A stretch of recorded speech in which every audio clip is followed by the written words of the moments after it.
everyone, Emma here, also known as 8vinyllow, bringing all of you another video. Today's video is going to be my response to the Summer 2024 vinyl tag.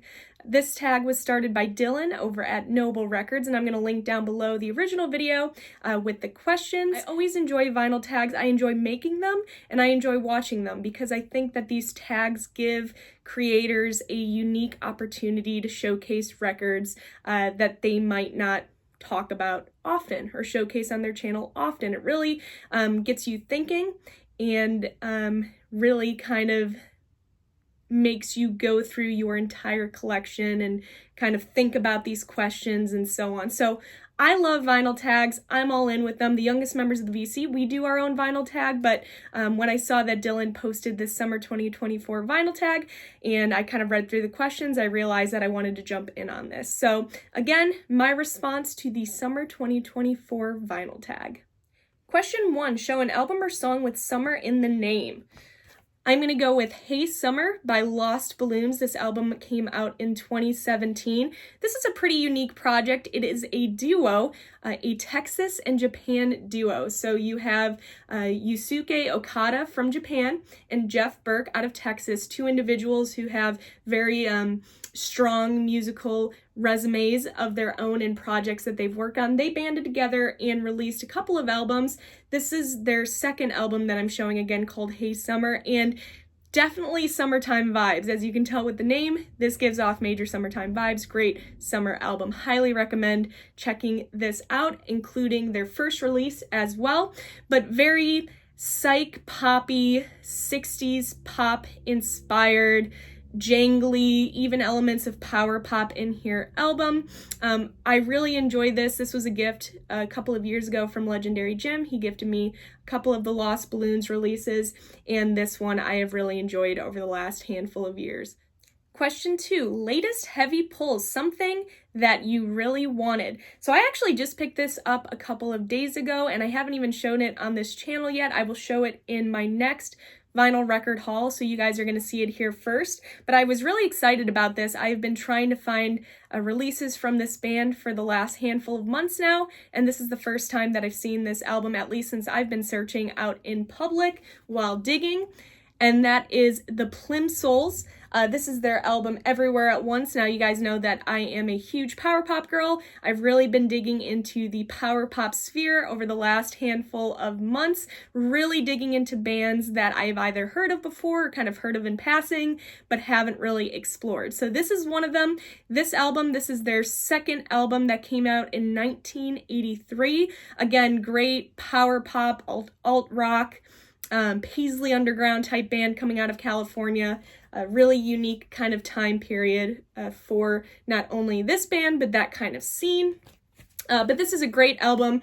This has the song, which is one of their most well-known songs, which is A Million Miles Away. Great song. This album is fantastic, and again, I've been searching for material from the Plimsouls over the last few months, and to see this out in the wild and find this was a huge highlight. So very excited to have this. Number 3, show a Whack-A-Mole album. Okay, this is a random pull. This is obviously a nod to Mazzy and his Whack-A-Mole series. Basically, you go and you don't look and you pull a random album and then you kind of talk about it from your collection. Cool way to rediscover a record collection that is constantly and consistently growing. So let's go try. All right, let's do the Whack-A-Mole random pull, eyes closed, can't see, and see what we can find. We're doing... What are the odds of that? One of the greatest albums, celebrating its 50th anniversary. I'm a huge fan of this album. What are the freaking odds of that? Big Star, Radio City, 1974. Amazing album. I just saw the Big Star Quintet. I'm going to be doing a video on that in that review in a little bit, of course, with Jody Stevens and great other musicians. I'll talk about that more. But Arden Records, Radio City by Big Star. Great songs on here. Obviously, the big one is September Girls. Has a lot of love. But gosh, She's a Mover's so freaking good. The opener with Oh My So, Life is White. Wait, out west, what's going on? Oh, You get what you okay. Anyway, doesn't get better than that for a whack-a-mole. That is a great whack-a-mole. You can tell I'm teasing. Okay, anyway, Big Star, Radio City, 1974, 50th anniversary this year. Boom. Number 4, show an album cover with an animal on it. I gotta go to my blues. I gotta go to my Howling Wolf. Let's go to 1959 Chicago Blues, Electric Blues, one of the greatest albums of all time. Howlin' Wolf, Moanin' in the Moonlight, Chess Records. It doesn't get any better than this. Number 5, show an album with a great story. So I interpreted this in a lot of different ways. Is it great storytelling? Is it a great personal story? Is it just an album with a great story in terms of its background or so on? So I'm going to show a couple of albums here. In terms of storytelling, this is a fantastic album. I've showed it at least once on this channel. This is an individual named Abe Partridge and his album Love in the Dark. If you guys want extraordinary storytelling and lyrics, I highly recommend checking out this singer-songwriter, Abe Partridge. He is fantastic at his storytelling. So check out this album for sure, and other releases by Abe. Love in the Dark, great storytelling. In terms of a great kind of personal story, I'm not going to get into it on here, but if you know my Winger and 38 Special story, you're welcome. If you don't want to know. And then in terms of an album with a great story behind it, and I love, this could also fit into another question in this tag that has to do with great documentaries and music documentaries, but an album that I adore, documentary that I adore, a man that unfortunately we lost a couple of years ago that has a great story behind it is Rodriguez and Cold Fact. Great story. Number 6, an album we would be surprised to see in your collection. So I actually just did a video about this, 5 albums and artists and bands that you might be surprised I have in my collection. I'm going to link that below, so definitely check that out. I get into jazz, I get into punk, and so on. But here's something, here's a band that I did not mention in that video that I think is going to surprise some of you. It even surprises me.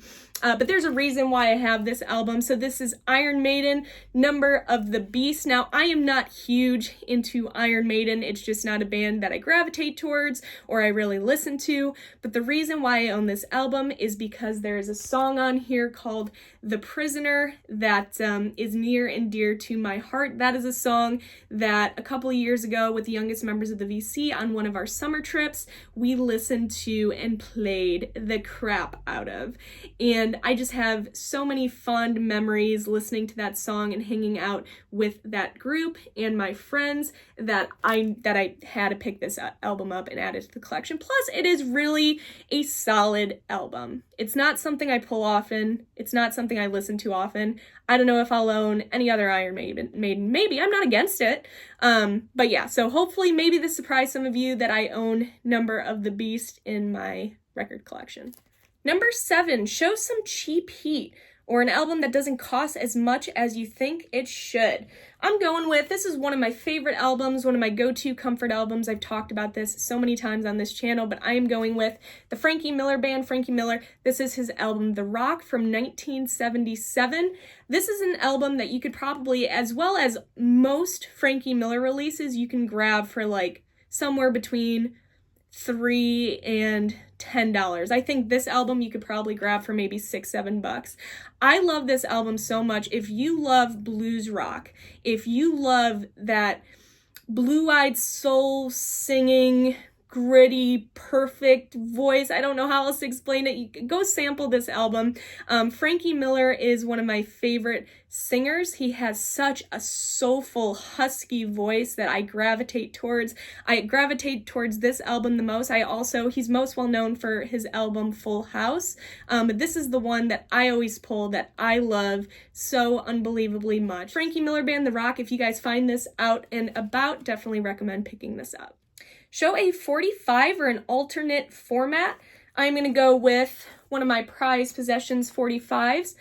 This is a radio station copy promo of Hound Dog and Cruisin' for Burgers by Fuse. And Fuse is a band out of Illinois that has a Cheap Trick connection. Rick Nielsen and Tom Peterson of Cheap Trick were in this band before Cheap Trick, and before it was called Fuse, it was the Grim Reapers, and that's a whole story for another day. But again, this radio station copy of Fuse, it's even dated on here, August 12th, 1969. I remember when I found this online. It may have been eBay or Discogs or something like that, and I got it for like $20. So I don't know if it's super expensive to find.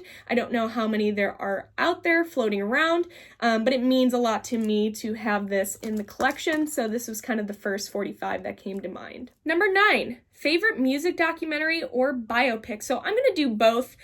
A great music documentary that I always recommend to people is the Terry Kath documentary, and you can actually watch it for free on YouTube. So I'm going to link it down below. Terry Kath, one of the greatest guitarists of all time, of course, the guitarist of the band Chicago. He is one of my favorite guitarists and one of the best out there, and the documentary that they did on him a handful of years ago is so unbelievably great. So again, you can watch that for free on YouTube. That's where we're at. I'm going to link that down below. One biopic that I actually love a lot is the Love and Mercy about Brian Wilson. So if you've not seen that movie, I highly recommend watching that as well. Number 10, show a box set. Couple of box sets that I could have chose for this question, but I'm going with a box set that I have wanted for a very long time, and then when they announced the reissue, like, I was all about grabbing that. I did the thing.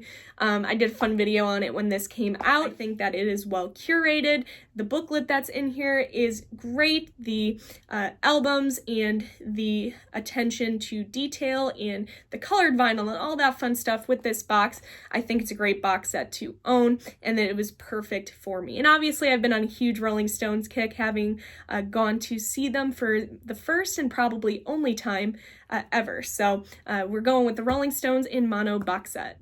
Number 11, show your most trashed record in your collection. I've shown this and told this story so many times on this channel, but I love telling it and showing it, and I will do it again. This is Time and Charges by the band The Buckinghams, great 60s garage band out of Chicago. You guys know I love the Chicago music scene. This is one of my favorite bands, especially growing up. This band, the Ides of March, are the bands that really got me into music. They are the reason, right, why I'm sitting here talking into a camera about music. And so when I was about 9 years old, I didn't really know what a vinyl record was or anything like that, but I knew the Buckinghams because my dad used to take me to see them when I was really little. And so there was a library sale, and they were selling 25 cents or 50-cent records, and I saw the Buckinghams, and I thought this was the coolest thing. Again, I really didn't know anything about vinyl records, but I thought it'd be so cool to own something from the Buckinghams, and it was only 25 cents, and my dad said I could get it, and so I held on to this for years and years and years, didn't own a record player, never listened to it, and then now collecting music, I found this when I started to really get into records, probably 6 or 7 years ago now. I was thinking to myself, do I still have that first record that I bought when I was like 9 or 10 years old? And I did. It was under the bed. And so, I mean, this is beat up a lot, right? The spine is very beat up. I mean, that's all you need to know. That's all you need to know and see. Shelley LeBlanc is my girl. I don't know who that is, but I have a connection to Shelley now because obviously she owned this at one time and loved it. So yeah, would I ever buy or own another album or record in this condition? No. Will I ever get rid of this one? No. Number 12, show a local album. So obviously I'm an Illinois girl. I love Illinois music. I could show Cheap Trick. I could show so many different bands and artists spanning so many different genres. But I grew up in a town near a place called Zion, Illinois. So basically up in northern Illinois. And I didn't grow up in Zion, but I grew up very close to there.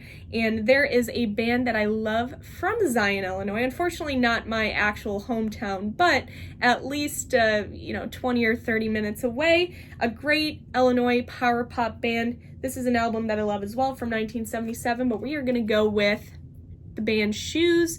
Black Vinyl Shoes is my personal favorite Shoes release, but Present Tense is also a great one.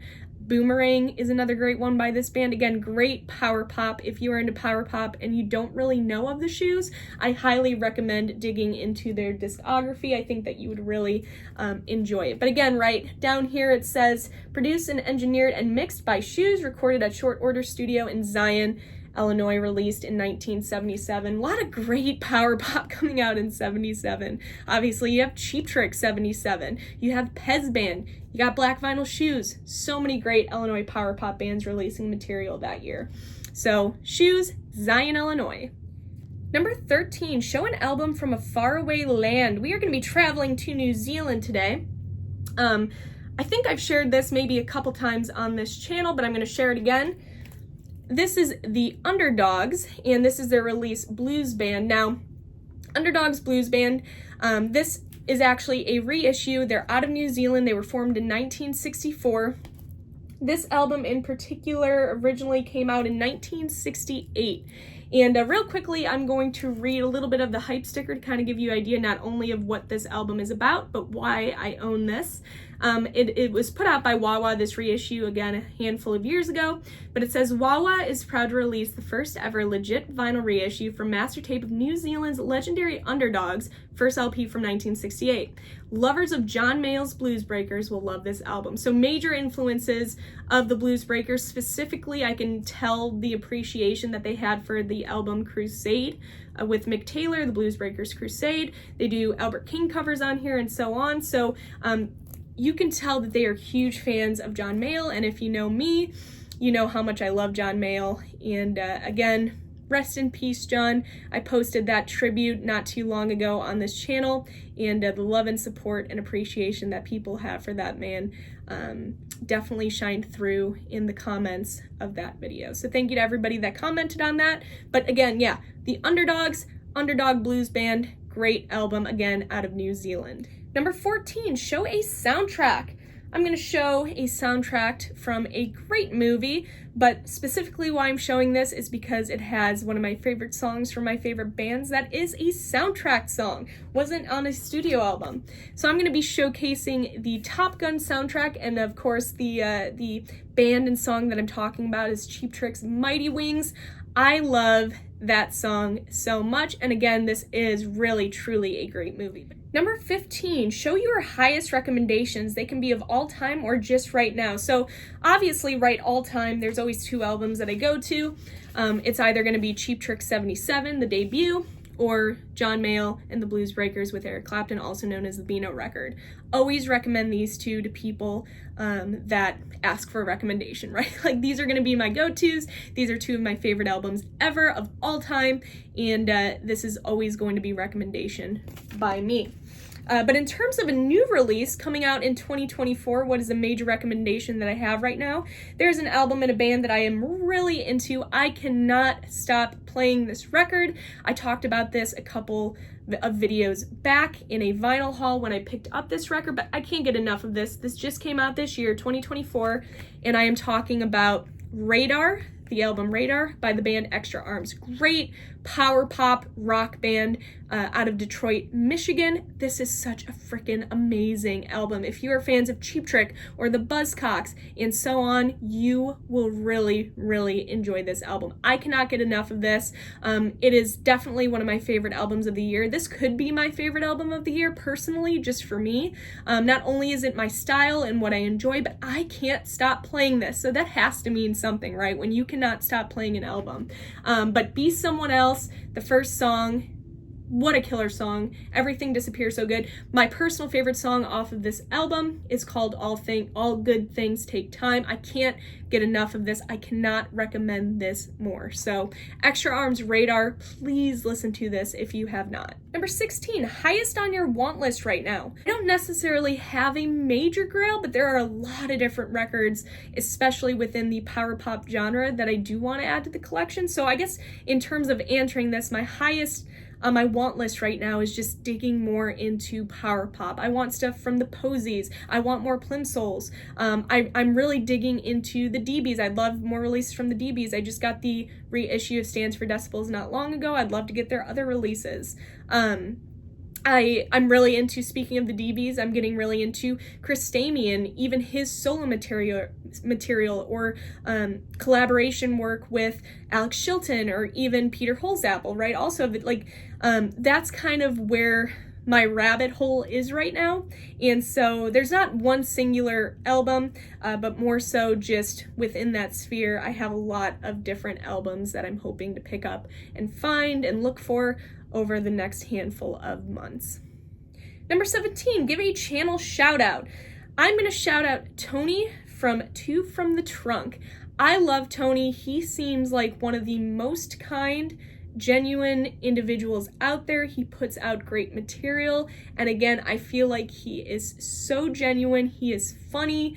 I enjoy watching him so much. So if you are not familiar with Tony, Two from the Trunk, I'm gonna link his channel down below. Go give him a sub, go give him some love, go tell him that Emma says hi and that you are awesome. I love Tony, and he has a great channel, and I think that you all would find him very interesting as well.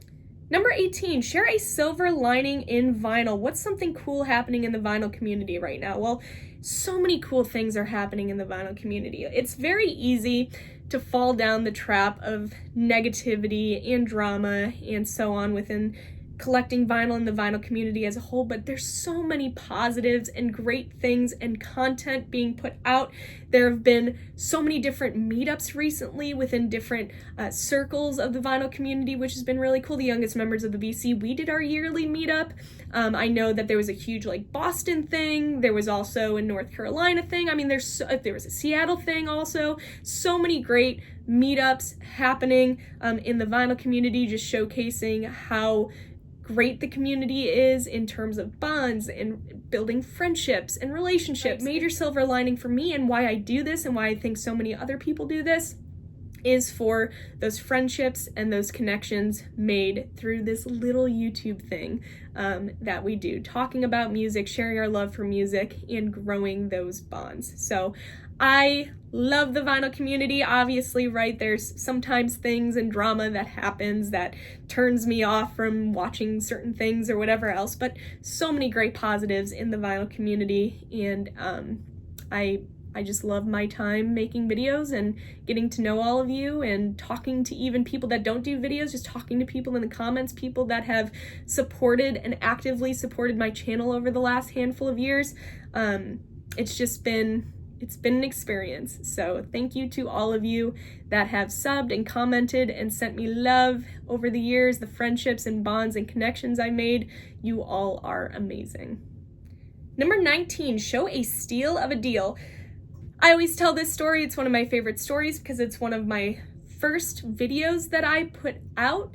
And it's just a memory, a core memory that I have from kind of starting YouTube and getting into the vinyl community and things like that. But when I first really started getting into the VC and making videos and collecting vinyl, I was in college, right? And so I had to buy vinyl for cheap. I had to buy cheap records. And so I was always looking for thrift store vinyl finds and garage sale vinyl finds and estate sales. And there was an estate sale that had so many unbelievable records. And I remember making a video about it. And I shared that I found this Nuggets comp in like VG plus, if not kind of leaning towards near mint condition, original 1972 Nuggets comp. I got it for $1. And I remember the comments specifically, I had probably like 10, 15 comments that out of all the records that I showed, and I picked up some bangers in that estate sale that were all $1, but this one in particular, everybody was going Nuggets for $1. So, and I know this has gotten reissued and stuff like that now, but this is an original from 1972. I got it for $1 at an estate sale. And plus I just love that story. And anyway, so this is definitely a steal of a deal for me. And the last question, number 20, show a promo. I am gonna do you one better here and showcase a test pressing. This is a prized possession in my collection. This is a Rory Gallagher test pressing from his 1971 debut solo album. I don't know the backstory behind this. I don't know even where it came from. This was gifted to me a couple of years ago by Dylan over at the Record Spinner, and he has great connections. He works in record stores and things like that. He's the guy, he's the record guy. But he gifted this to me a couple of years ago, and I wish I knew more about this or where it came from. But I mean, how cool is that? Test pressing. It says Presswell Records. I have a couple of promo pieces I could have shared from a lot of different bands, a lot of Cheap Trick promo pieces, some other promo pieces that I've collected over the years, but I figured, what the heck, I'm going to show this test pressing. So there you go. That is my response to the summer 2024 vinyl tag. Again, thank you to Dylan over at Noble Records for putting this together. I always have fun with these vinyl tags. I love going through the questions. I love watching them and seeing the responses, but I also like thinking about the questions, going through my collection, rediscovering albums and bands that maybe I haven't really touched or listened to in a while. So I love doing stuff like this, but definitely let me know in the comments below what your thoughts were with some of the albums that I showed. That is it for this video. I hope that all of you are doing well, and I will see you guys for my next video. Bye, guys.